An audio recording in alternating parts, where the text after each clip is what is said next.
And by the way, it wasn't Democrats who broke in. It was the FBI, the same FBI that probably handed Donald Trump the presidency with their investigation of Hillary Clinton's emails, press conferences where they said that she was politically guilty, but probably not legally guilty, reopening investigations 10 days before. Yeah, it's that same FBI that even Donald Trump would say helped him get elected president of the United States. Chuck Rosenberg, let's not be distracted by, the lies that Donald Trump and his supporters are spreading right now. Let's talk about the law. What's it mean if you have the FBI going in and searching the home and the business of a former president? How serious is this? Yeah, let's not be distracted, Joe. It's very serious.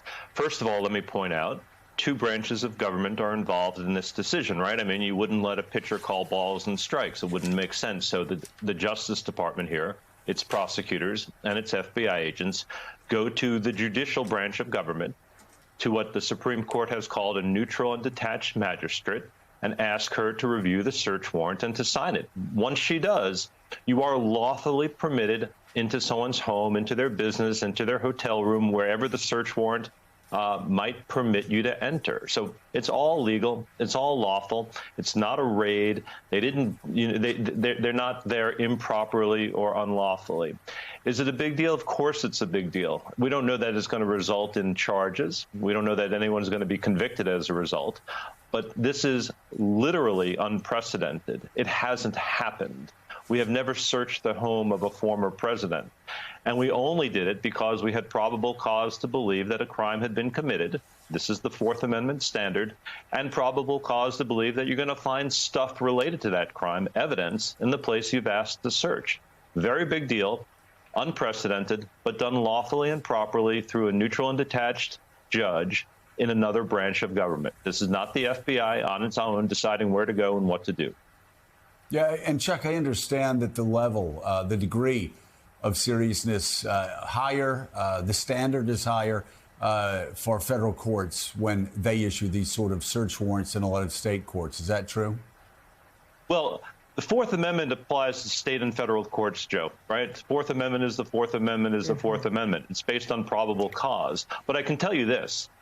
This would have been the most fly-specked affidavit for a search warrant in the history of the Department of Justice. It would have been reviewed at the highest levels and multiple times.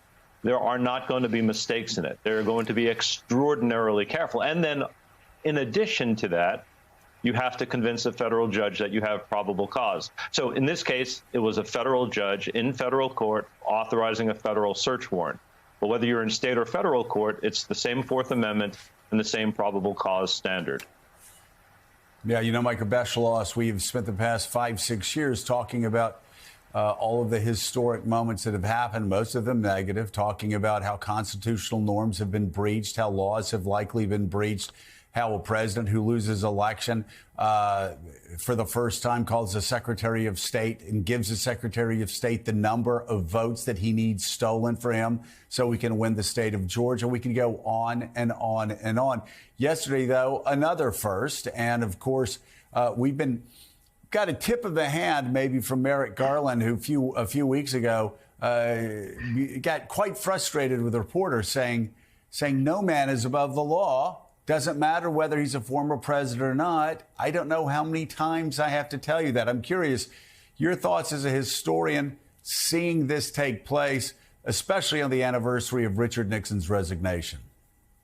Well, that anniversary, of course, is just as ironic as it could be. But you can almost hear Donald Trump in his bedroom this morning, pounding on his bedroom door, screaming unfair. And it's not unfair. Mar-a-Lago is a probable crime scene. Just as Chuck was saying, those FBI agents didn't go there because they wanted to swim in the pool. They were doing it because there is something serious happening that may have happened there that may have damaged the security of all of us and our families. Let's say it was violating the Presidential Records Act, as it may have been. Security classified documents brought to Mar-a-Lago that should not have been brought there. This is not like a fine for an overdue library book. This is not just making sure there's a menu of some dinner so that historians like me can write about this years from now. This is all of our security. You know, I'm trying to imagine what it might have been, but if we're not even told what these documents were, they could be a document that has information on our nuclear codes, or another document that might list the names of CIA agents in another country, or a document that shows how the federal government is going after organized crime organizations. And it's not for Donald Trump to sell these things, to share these things with others. If he does, puts all of us in jeopardy. The other thing, you were talking about Richard Nixon. Presidential Records Act was passed in 1978. That was in response to Nixon. As you know, you and Mika, I'm sure Mika does from studying ancient history, and you do too, Joe, that in Nixon's case, Nixon made a deal with Gerald Ford, who had good intentions but was a little clueless about how diabolical Nixon could be. And the deal was that Nixon's famous tapes and papers would be flown to California, put in a vault. The archives would get one key to the vault. Nixon would have another key to the vault, and Nixon could legally destroy incriminating or embarrassing evidence that was in that vault. And Congress found out about this thing. And, you know, in those days, Congress knew the difference between right and wrong. Even Republicans said, this is a terrible thing. No president should do this, especially the president of Watergate.